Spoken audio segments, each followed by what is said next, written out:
मोदकं सदा विमुक्तिसाधकं कलाधरावतंसकं विलासि लोकरक्षकम्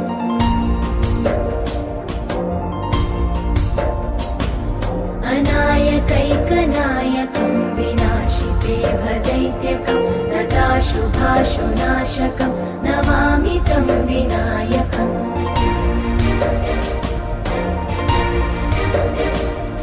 न तेतरातिभीकरं नवोदितार्कभास्वरं न मत्सुरादिनिर्झरं न ताधिकापदुद्धरम्